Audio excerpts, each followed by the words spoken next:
Bukan zaman lagi ibu-ibu yang berdaster tinggal di rumah, nyapu masak, nggak zaman lagi sih.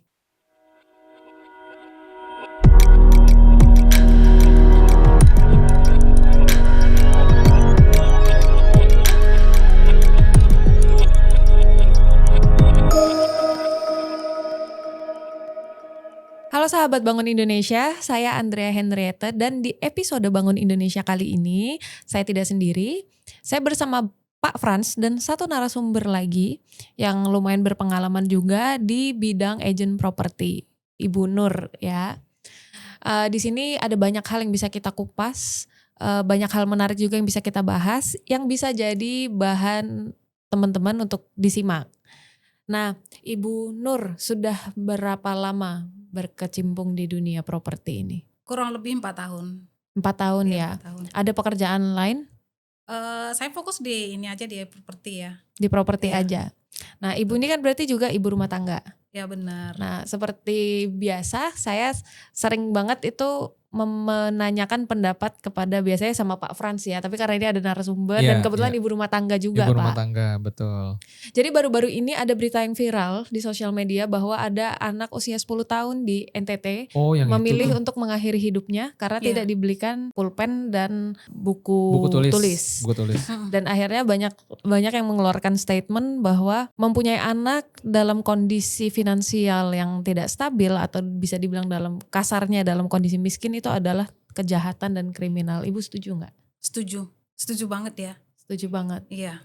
Berarti Ibu sependapat bahwa mempunyai sebagai ibu rumah tangga ya. Iya. Ibu rumah tangga dan bekerja berarti mempersiapkan finansial jangka panjang itu penting.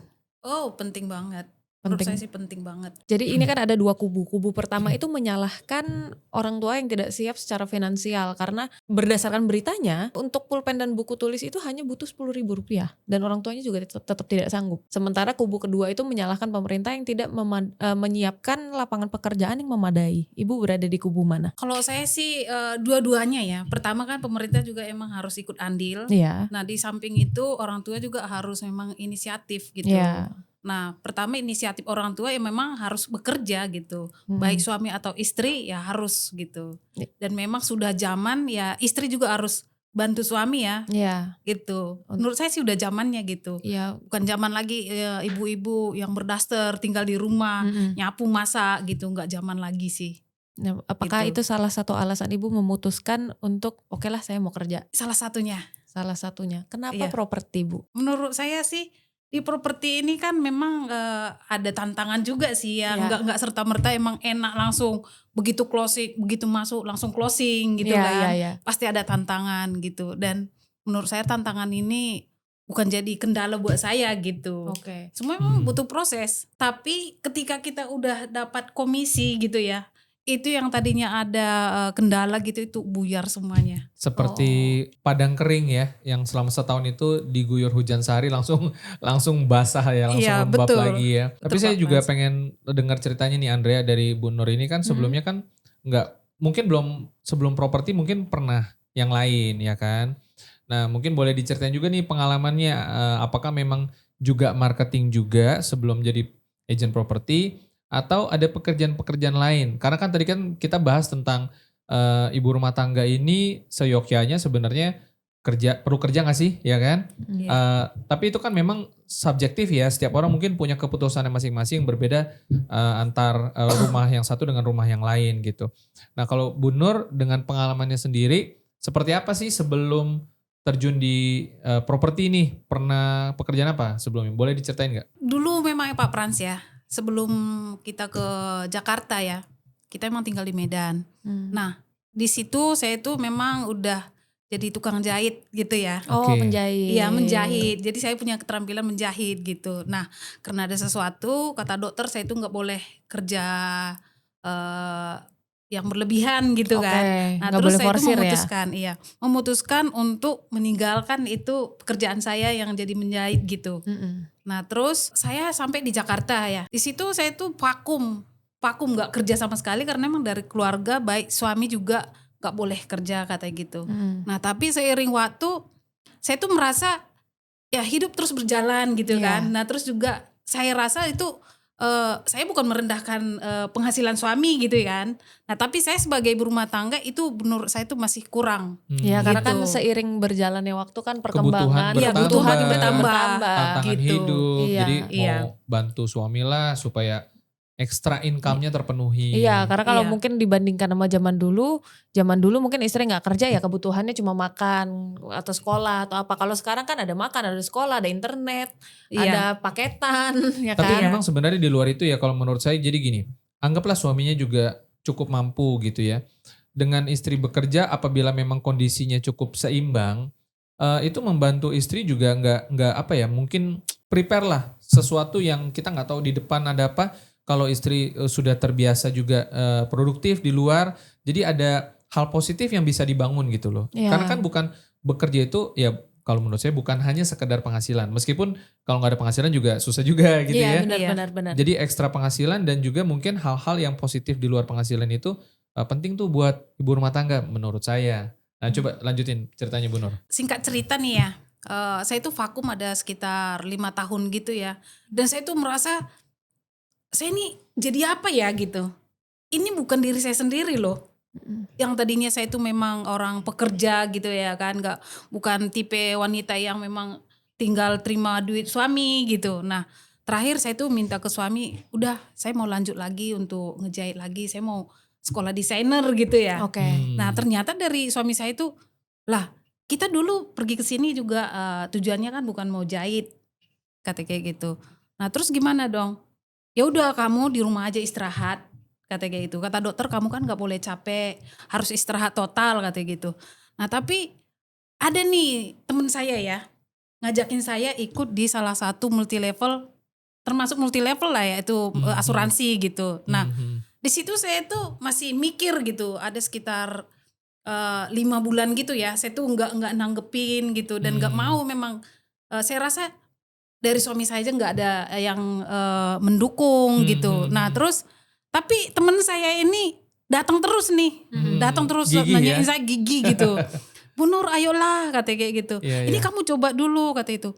Ya gimana ya? Saya juga masih mikir ya. Suami saya juga nggak ngizinin Iya, gitu. iya. Nah terakhir tanpa seizin suami saya ikut tuh. Oh, oke. Saya Nekat, ikut. Plung akhirnya Nekat, setelah ikut. didorong terus. Iya. Iya. Singkat cerita, saya itu berjalan waktu jalan juga ya di asuransi gitu. Kebetulan Iya. Pak Frans nih jadi leader saya juga. Waduh, buka kartu nih Gitu. jadinya. Iya, jadi Pak Frans juga nih. Oke, Jadi oke. ini. Nah terakhir karena emang COVID ada kendala ya untuk premi-premi gitu ya. Iya, Dan iya. itu memang sempat berhenti gitu. Oke. Nah terakhir saya tuh vakum lagi nggak kerja nih. Oke. Wah. Nah gak kerja. Terus saya merasa bangga dong. Seorang Pak Frans gitu ngajakin saya ikut di properti gitu kan. Oke. Saya ditanya sama Pak Frans, Bu Nur mau gak ikut di properti? Menurut saya sih ini lumayan sih, jalanin aja dulu gitu Pak Frans. Terus ketemu Pak Frans, itu gimana ya caranya? Saya kan belum pernah di properti, saya bilang Iya. gitu. Ya udah Bu Nur nanti belajar aja gitu. Sama sekali saya nggak pernah di properti gitu. Iya. Nah cuman ya ini kan Pak Pras ngajakin saya, nggak mungkin ngajakin saya untuk hal-hal yang nggak benar gitu ya kan. Ini pasti ada menjanjikan lah ya Iya. gitu. Nah di situ saya tuh mencoba. Hmm. Nah di awal bulan saya tuh diajakin sama leader saya sama Bu Vera gitu ya kan. Diajarin gitu. Nah situ saya tuh merasa oh ternyata di properti seperti ini ya gitu. Nah di awal bulan itu saya tuh jualan atas ini sama leader saya itu, saya tuh merasa enak banget ternyata ya Nah, ini gitu. nih, yang enak-enak nih perlu digali nih. Oh. Enak banget ternyata ya jual satu rumah. Nah, Ternyata saya tuh dapat komisi sekian waduh. gitu Gede kan. ya. Iya, ya Oke. jujur emang itu saya tuh di situ saya makin semangat gitu. betul. Nah, tapi di samping itu memang ya yang namanya pekerjaan itu kan tetap ada Pressure-nya Tantangannya. ya, ada tantangan, proses-proses gitu ya. Kesulitan, betul. Nah, tapi buat saya ya namanya juga kerjaan ya proses pasti ada lah Iya, benar. gitu. Iya, Dan iya. di situ saya tuh nggak nyerah gitu. Tapi saya sendiri pernah nangis gitu ya. Iya, iya. Pernah. Kenapa Pernah itu? nangis. Hmm. Saya merasa waktu saya ke notaris gitu ya. Iya. Nah, ke notaris gitu. Nah, di situ saya merasa disalahkan gitu. Oh, kenapa itu? Merasa disalahkan gitu dan ternyata itu kan bukan salah saya gitu kan. Nah, di situ saya merasa apa saya nggak pantas ya jadi agent properti gitu ya kan. Iya. Saya tuh nangis ke leader saya kan.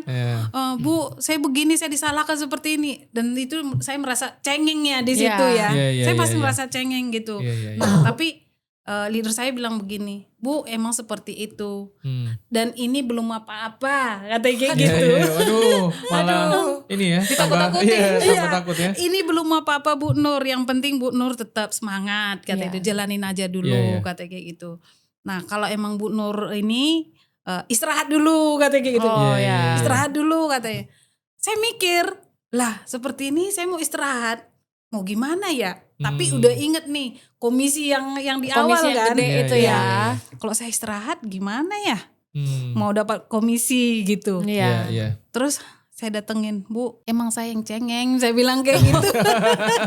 Wow, terbuka ya. Saya minta maaf, saya minta maaf. Oke. Sebenarnya itu hanya ego, saya bilang kayak gitu. Kalau saya mau sebenarnya minta maaf aja, meskipun itu bukan kesalahan saya, itu sebenarnya udah selesai, saya bilang kayak gitu. Nah, menarik nih. Oke Bu Nur, kalau emang seperti itu berarti Bu Nur ini lagi ya, semangat lagi kata itu. Di situ saya itu semangat lagi untuk bekerja gitu. Dan ternyata setelah ada secondary, ada sewa menyewa juga gitu ya. Dan ada lagi nih lelang nih, lelang gitu. Dan ada teman-teman marketing juga ngajakin, Bu ayolah ikut ada training lelang katanya kayak gitu. Itu kita pergi tuh ke daerah Cengkareng ya, bareng gitu. Nah di situ saya merasa gini, yo ini lelang menarik juga ya, menarik juga gitu. Nah itu Bu Vera sebenarnya nggak ikut sama Pak Pras juga, sama marketing gitu ya. Nah tapi kita udah diajakin gitu kan, dan menurut saya tuh menarik banget gitu. Saya bilang sama Bu Vera, ini bagus sih Bu, ini lelang ya, saya bilang kayak gitu. Tapi yang saya ingat sebenarnya ya itu komisinya gitu. Jujur ya komisi. Iya, memang sebenarnya ujung-ujungnya duit sih ya. Kalau memang ada hasilnya, potensinya, dan bukan cuma potensi tapi udah ngerasain. Jadi gini, mungkin saya mau nanya nih Bu Nur ya. Mungkin nanti Andrea juga ada pertanyaan sendiri juga ya. Tadi kan Bu Nur bilang di setiap pekerjaan itu pasti ada resikonya, ada tantangannya ya kan. Dan harus terkompensasi dengan apa yang mau dicapai, UUD kan, ujung-ujungnya duit gitu ya. Dan sebelumnya kan Bu Nur juga udah pernah kerja tadi yang menjahit, lalu juga di multi level dan sebagainya. Itu pasti ada tantangannya dan juga pasti ada rewardnya masing-masing berbeda-beda tuh. Ya kan, feel-nya, dunianya gitu ya. Nah apa yang Bu Nur lihat di dunia properti ini gitu ya. Artinya dengan semua tantangan berbanding dengan rewardnya, dengan apa yang bisa dicapai. Menurut Bu Nur, properti ini gimana sih? Apakah memang ya ini layak banget loh buat kita, meskipun memang pasti ada tantangannya ya kan. Dan nanti kita akan coba, saya akan tanya lebih banyak lagi sama mungkin Andrea juga tentang bagaimana kita bisa membangun karir di agent properti ini agar kita tentunya lebih produktif ya kan, bisa menghadapi tantangan. Tapi yang tadi dulu ya, ngelihatnya gimana sih, worth it gak sih sebenarnya? Kalau kemarin Andrea pernah nanya kan, Gen Z ini mau masuk properti tapi kan mikirnya udah ya banyak macam-macam. Takut. Nah sekarang kita dengar dari cerita Bu Nur memang ada tantangan, ada resiko, tapi compare dibandingkan dengan memang rewardnya, hasilnya yang Bu Nur juga udah rasain. Worth it gak sih sebenarnya? Tantangan sama hasil itu menurut saya sih seimbang Pak Frans ya. Seimbang gitu ya. Nah jadi dibanding tantangan sama hasil itu sebenarnya ya jauh kemana-mana ya. Jauh kemana-mana hasilnya. Iya hasilnya gitu. Tantangan itu hanya bunga-bunga istilah gitu ya. Kerikil-kerikil lah gitu ya. Betul. Jangankan pekerjaannya, kita sehari-hari juga pasti ada resiko lah. Ya kita harus siap dengan resiko-resiko gitu. Nah jadi untuk tantangan-tantangan yang di properti gitu ya menurut saya itu buat kita juga untuk semakin belajar sih. Itu semakin belajar dan ikhlas sih.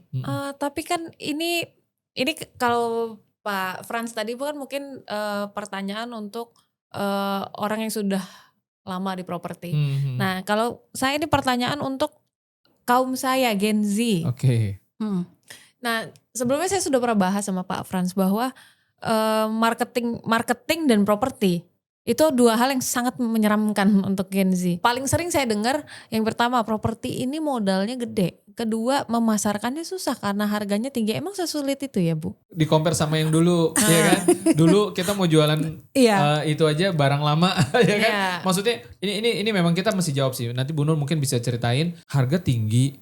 apakah nyari orang yang maunya susah? Nah itu gimana? Coba jelasin Bu. Jadi sebenarnya kalau agensi katanya kan takut gitu ya Iya. dengan mungkin harga yang contoh 2M, 5M gitu ya kan, itu sedangkan kok kita jual handphone atau ini segala macam itu masih jutaan gitu Iya. ya. Nah mungkin itu tantangannya gitu ya. Nah menurut saya sih contoh rumah juga kan beda-beda kan customernya gitu. Pasti beda dong Iya. gitu. Nah terus kok rumah juga menurut saya itu kan memang dibutuhkan. Iya. Pasti kebutuhan banget gitu. Pasti itu ada aja yang nyari gitu loh. Jadi waktu itu mungkin Bu Nur ibarat kata mungkin gini ya.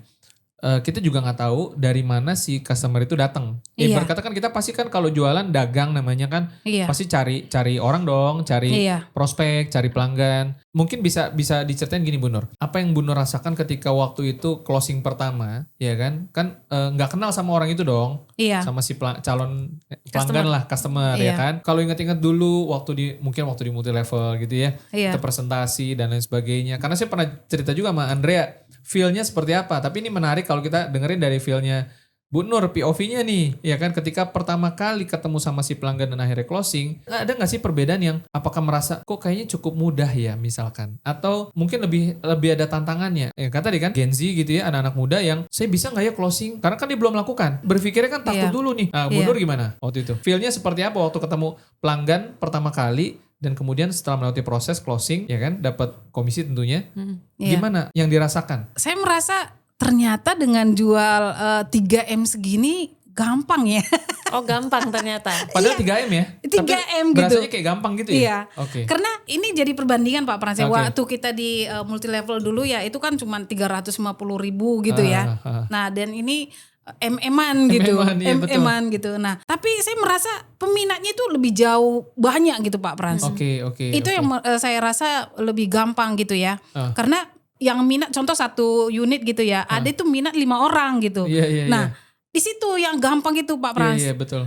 Maksudnya bukan udah deal Betul, gitu ya, betul. bukan maksudnya Langsung gampangnya itu closing. langsung closing. Ya Betul. gampangnya bukan seperti Iya, itu. tapi Peminatnya peminatnya itu ya. gitu loh. Oke, Nah oke. itu yang saya rasa itu lebih gampang gitu dibanding yang lainnya gitu. Padahal waktu itu jualan lebih murah ya? Betul, lebih murah. Iya, Cuma ratusan gitu. ribu loh padahal. Iya, mungkin ini kita bahas soal kebutuhan juga kali ya Pak. Kebutuhan, Ya, betul. kebutuhan. Ini Itu kan yang kita bahas kebutuhan kemarin utama.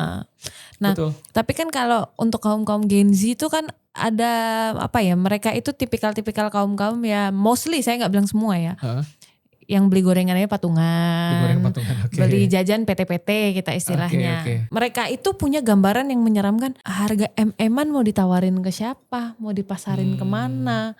Ini circle gue tuh gini-gini aja. Gorengannya Iya, patungan, ST juga patungan gitu. Iya. Itu gimana Bu? Maksudnya untuk menghadapi kendala-kendala kayak begitu? Diedukasi sih sebenarnya ya. Edukasi Harus ya? dikasih tahu juga gitu. Maksudnya ya enggak serumit yang dipikirkan. Itu kan hanya pikirannya Betul, mereka Iya, kan. betul. Bayang awang-awang. Iya. Jadi mereka tuh merasa, waduh, saya aja beli gorengan masih patungan gitu Iya. ya kan. Nah, itu kan dirinya sendiri. Betul. Gitu. Nah, sedangkan customer kan di luar sana kan banyak nih. Mereka juga punya duit gitu. Nah, tergantung kita nih punya inisiatif enggak. Inisiatif kita sendiri sih jadi marketing gitu. Oke. Kita carilah yang memang membutuhkan rumah, ya enggak yang ini juga gitu. Dan itu kan udah ada tempat-tempatnya gitu ya. Contohnya di sosial media kah atau di mana gitu. Udah ada gitu loh. Jadi Iya. dia tuh hanya mikir tentang dirinya sendiri gitu loh. Iya, betul.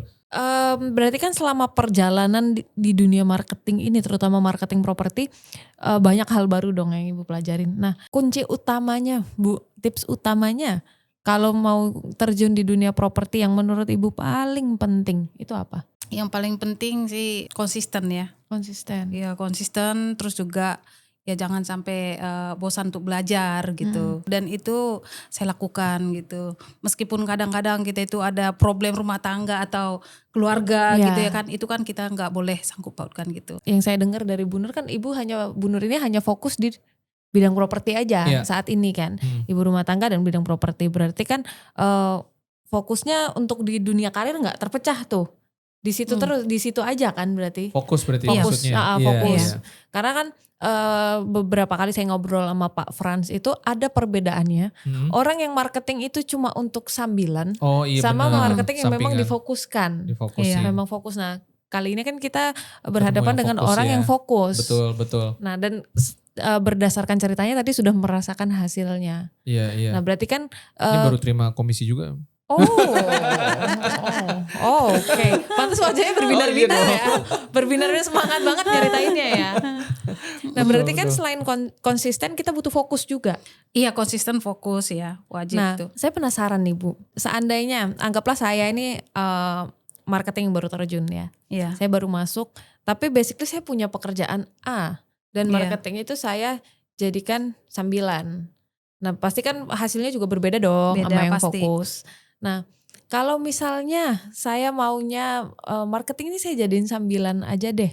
Nah ada trik ngehacknya nggak Bu? Kalau dari Ibu? Sambilan ya paling sih ya itu tadi ya, hasilnya itu pasti berbeda gitu Iya. ya. Paling juga referensi sih kalau emang hanya sampingan gitu. Mm-mm. Karena ya kalau kita nggak maksimal juga pasti hasil juga gak maksimal sih. Itu Iya. sih yang saya rasa gitu. Ada cerita mengenai sampingan. Karena saya dulu juga pernah sampingan juga, tapi bukan di properti ya. Adalah waktu itu sambil kerja lalu ngurusin asuransi waktu itu Iya. gitu. Tapi secara prinsip agen properti juga di awal-awal boleh sampingan kalau menurut saya. Yang penting adalah kita merasa ini tuh kita harus bisa berani pasang komitmen. Nah biasanya kan orang kerja kan jam 9 ketemu jam 5 ya. Nah pasti memang ada kesulitan kalau dia tipikal pekerjaannya yang memang strict seperti itu. Kalau saya dulu karyawan juga tapi marketing. Jadi selain masuk ke kantor juga ada aktivitas keluar, ya kan? Nah, cuman secara prinsip saat itu bahkan saya masih ngejar target kantor. Waktu dulu tuh udah lama banget tuh. Nah, tapi kemudian kalau kita kerja sampingan berani bayar waktu lebih nggak? Berani bayar harga lebih nggak? Maksudnya gini, kalau kita biasa kerja dari jam 9 ke jam 5, kita harus siap ekstra lembur loh. Extra hour ya.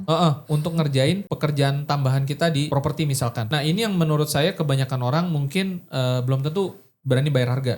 Karena yang waktu itu saya lakukan waktu saya masih di bisnis sebelum properti gitu ya. Saya bayar harga, saya bekerja lebih keras, tapi saya sampai ke titik di mana saya bisa ambil keputusan, saya ada di persimpangan gitu loh. Bisnisnya jalan, pekerjaannya juga achieve, harus milih dong. Ya. Nah disitulah kita menentukan apakah kita mau full timer atau bagaimana. Dan saya waktu itu memutuskan full timer. Sampai satu titik kita harus full timer. Karena bisnisnya mau kita gedein atau enggak. Ya kan? Kayak tadi, Bu Nur aja udah ngerasain penghasilan yang saya rasa kalau dibandingin dulu ya, bisa berkali-kali lipat. Nah tapi sekarang pertanyaannya bagaimana caranya agar kita konsisten, agar target kita bisa tercapai lebih lagi, ya kan? Saya yakin deh semua anak-anak Gen Z, milenial, baby boomers kalau udah dapat closing, sekali gepok 20 juta, sekali gepok 30 juta, 40 juta. Nggak mungkin dia nggak terus. Tapi memang harus ada, harus belajar sih. Nah nanti mungkin Bu Nur bisa ceritain juga seberapa penting sih kita belajar untuk menjadi agen properti yang memang profesional. Yang kita tuh kan nggak mau hoki ya. Nah Bu Nur mungkin bisa ceritain juga, apakah hoki menjadi satu-satunya mesin untuk kita menghasilkan di industri ini, atau belajar dan berusaha konsisten, seperti apa pandangannya? Hoki itu menurut saya sih itu emang bukan jadi ini Pak Frans ya. Kadang-kadang meskipun hoki kalau kita nggak paham gitu ya, contoh produk yang kita jual gitu ya Pak Frans ya. Meskipun hoki nggak bakalan closing Pak Frans. Kalau kita nggak paham, contoh nih, ini pengalaman saya sendiri Pak Frans ya. Ini saya bilang mau hoki atau emang udah jalannya Tuhan nggak tahu juga gitu ya. Di saat orang nih lagi libur gitu Pak Frans ya, lagi libur semua gitu, dan kantor juga tutup gitu. Oh ini yang kemarin nih, saya tahu nih. Iya, ini pengalaman saya betul, Pak Frans, betul. dan saya nggak cerita orang gitu kan. Di situ saya merasa ini mungkin jalan dari Tuhan gitu ya. Nah di situ si customer ini bilang begini, Bu, saya sebenarnya udah ngubungin salah satu dari kantornya Ibu, tapi saya nggak dapat jawabannya. Nggak dapat jawaban. Kata gitu. Nah tapi udah sampai di mana Pak ini sama marketing yang itu? Saya mau Bu Nur aja yang jelasin, kata gitu. Saya jelasin semua Pak Frans. Dan ternyata ini customer ini kan langsung oke gitu ya, dan menarik gitu ya kan. Bu Nur, saya itu tertarik dan saya mau DP. Saat itu juga begitu saya jelaskan. DP-nya gede loh. Gitu. Waktu itu. Wow. Dan itu saya memang langsung bilang untuk kelanjutannya seperti apa. Kalau emang Bapak serius, Bapak buat surat minat, nah terus nanti ada DP. Saya bilang gitu. DP-nya berapa Bu? 30%. Dari harga 6M 30% untuk DP-nya. Wow. Dan itu prosesnya DP hanya itu seminggu. Prosesnya, dan itu juga ya Bu ya. Saya tuh nggak ketemu sama customer. Oh, nggak Itu luar ketemu? kota, iya. Wow. di luar kota. Itu transfer DP sekitar 1,8 M. DP-nya 1 M sekian. 1,8 M itu melalui transfer dan tidak ketemu dengan ini. Iya. Dengan si customer. Dan di ujungnya ya ketika terima komisi, wah gimana Bu Nur? Iya lumayan lah ya. Saya bilang ini anugerah banget buat saya gitu ya. Saya pribadi belajar terus terangnya dari kejadian Bu Nur itu bahwa gini, kalau orang bilang bahwa perlu hoki, saya bilang hoki itu nomor 3. Nomor pertamanya adalah kita menyediakan diri kita enggak untuk pantas mendapatkan hoki itu datang. Karena hoki itu ketok pintu orang, dia lihat nih pantas gak nih terima hoki. Bahasa saya seperti itu, karena saya juga ngalamin banyak lah. Tapi dalam kasus Bu Nur ini saya lihat memang yang perlu di teman-teman pelajari, baik yang baru masuk maupun yang sudah masuk gitu ya, mempersiapkan diri. Bukan cuma nungguin ya secara pasif ya, tapi bekerja secara aktif. Disitulah hoki akan datang. Karena kalau kita nggak kerja secara aktif, nggak mau belajar, kita menyepelekan, menyederhanakan. Ketika tadi ditanya sama si calon bayar, nggak bisa jelasin, ya kan? Tapi ini bisa jelasin. Artinya apa? Ada persiapan aktif, ya kan? Dan kalau kita selalu takut, ini saya aja beli gorengan patungan, contoh tadi misalkan gitu ya. Nah itu belinya 6M loh, 5M loh, 3M loh, 2M loh, ya kan? Macam-macam. MM-an. MM-an, ya kan? Jadi itulah mudahnya dalam tanda kutip dunia properti yang banyak orang takut karena ngelihatnya cuma dari jauh. Bayang awang-awang. Bayang awang-awang. Padahal ini kesempatan. Makanya nih kalau kita ngomongin bangun Indonesia nih, ya kan? Salah satu yang ngebangun Indonesia itu kan pilar ekonomi. Ya kan? Kita nggak mau nih cuma bikin acara-acara yang joget-joget nggak jelas. Ya kan? Cuma ngerumpi, ngegosip nggak jelas. Betul. Ya kan? Tapi kita pengen sharing pengalaman, bukan teori yang, dan ini nanti akan ada banyak lagi nih next episode yang kita hadirkan, ya kan? Supaya teman-teman apa? Oh ya, kalau misalkan Bu Nur bisa, si A, si B bisa, mungkin saya bisa juga. Iya. Itu poinnya loh. Siapapun bisa harusnya kalau mau ini, usaha ya. Iya, dan ini akan jadi efek bola salju yang menurut saya produktif. Kita bayar pajak kan Bu Nur ya? Iya, gitu. pasti. Potong PPH loh. Coba penghasilannya 60 juta, PPH-nya berapa? Kali berapa persen ya, gitu kan? Lumayan. Kita ngebantu negara. Gitu. Ya, deh terima kasih untuk Pak Frans dan Bu Nur yang membuat saya tertarik jadi marketing habis ini. Mudah-mudahan sepertinya menarik ya, bisnis menarik sekali. Iya, karena nanti mungkin Bu Nur bisa cerita lebih banyak lagi tentang bahwa selama ini dalam hal jualan gitu ya. Sewa mungkin ada, jualan juga ada. Itu adalah orang-orang yang kita nggak kenal sebelumnya. Yang kita nggak tahu. Tapi saya selalu ingat ya, saya selalu bawa cerita tukang somai lah kemana-mana gitu loh ya kan. Bahwa kita nih, saya pribadi saya belajar sama mereka yang mohon maaf mungkin kalau kita suka ngelihatnya suka kasihan sama mereka gitu ya. Mereka tuh konsisten, mereka semangat, mereka nggak pernah menyerah gitu loh. Dan kenapa kita harus nggak semangat? Di dunia industri properti yang mahal ini, yang dibutuhkan orang dan kita sudah buktikan kita nggak kenal sama yang beli. Kita bahkan nggak tahu kemarin kalau saya pribadi cerita gitu ya, transaksi CC, closing.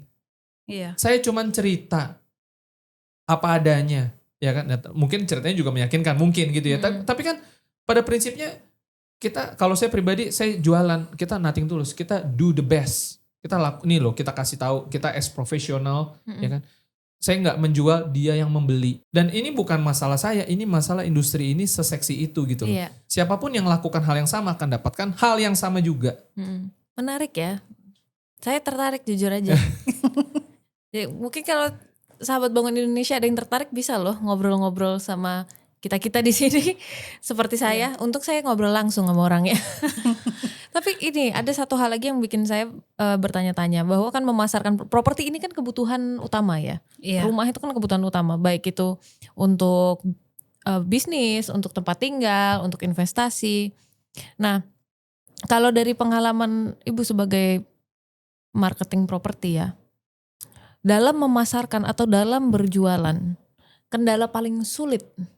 Kan tadi katanya sempat sampai nangis, sampai apa. Nah, kendalanya paling sulit tuh apa? Yang paling berat menurut Ibu? Kendala atau kendalanya, tantangannya yang jadi mungkin itu bisa disimak sama sahabat Bangun Indonesia supaya saat mereka terjun dan menghadapi hal ini mereka nggak langsung mundur gitu. Tantangan yang sulit ya, ketika ya kita udah closing dan ternyata si debitur pelunasan. Oh, kalau gitu. lelang nih. Lelang. Oh kalau Oke. lelang, Iya. oke. Jadi transaksinya batal gitu iya, ya. batal Oke. itu. Dan itu saya udah ngalamin gitu ya. Saya alamin itu, saya closing ada tiga closing. Nah itu kan memang murni ya, bukan kesalahan dari perusahaan atau kita kan gitu kan. Dari debiturnya ya? Dari debitur atau memang dari vendor yang ini gitu, Yang vendor kita bersangkutan, gitu, betul. bersangkutan gitu. Nah tapi kita sebagai apa namanya tuh manusia biasa ya, itu down pasti gitu Iya, ya. pasti Tapi ngedown kan ya. tapi kan nggak lama gitu. Dan kita juga pasti bangun lagi. Ya namanya juga pekerjaan pasti adalah Ada resikonya, tantangan seperti ini, tantangannya, resiko betul. gitu. Nah kita itu memang, saya tuh sempat ada istirahat sekitar sebulan gitu Iya. ya. Dan saya merasa kecewa. Ya tapi saya mikir lagi, saya mau kecewa ke siapa ya? Hmm. Gitu ya kan. Itu kembali ke saya lagi tuh. Kalau saya begini terus ya gimana ya? Saya juga mau lebih lagi. Kalau saya berhenti terus saya pasti gak dapat komisi lagi gitu. Iya. Nah saya itu semangat lagi. Pasti semangat lagi gitu. Nah di situ saya juga selain diri saya sendiri, ada juga leader saya yang selalu support saya gitu ya. Kasih ini, karena emang di Prof Tugu Api saya rasa ya udah kayak keluarga gitu ya. Oke. Kayak keluarga yang memang ngerangkul kita gitu, selalu nge-support kita gitu. Nah Itu sih. itu kan kendala yang paling ditakutkan sama anak-anak muda yang saya Iya, bilang ya iya. Pak ya, menghadapi hal-hal kayak gitu. Dan sering sekali saya nemuin orang yang sudah menemukan tantangan mundur langsung. Kalau ibu Iya. kan mungkin istirahat ya, Iya, ini istirahat. banyaknya mundur. Berarti mindset apa yang harus kita miliki Bu supaya kita bisa ngelawan hal-hal seperti itu? Ya kita harus mikir, ya hidup terus berjalan gitu loh. Kalau kita langsung berhenti gitu, emangnya kalau kita nggak kerja nggak dapat apa-apa kan? Iya. Kalau kita kerja pasti ada harapan ya, gitu. Setidak- Itu sih yang saya ini. berarti setidaknya usaha ya Pak ya. Iya. Iya. Dan memang saya juga perhatiin Bu Nur dengan perjalanannya gitu ya. Yang tadi bayangin bisa libur 1 bulan, kerjaan apa tuh? Iya kan? Tapi kemudian pas masuk dapat lagi loh. Iya. Gila loh. Iya, kan? betul. Hokinya ada, tapi usahanya juga ada. Imbang, imbang. Betul. Iya. Jadi maksudnya saya merasa begini, setiap POV mungkin punya tantangannya masing-masing.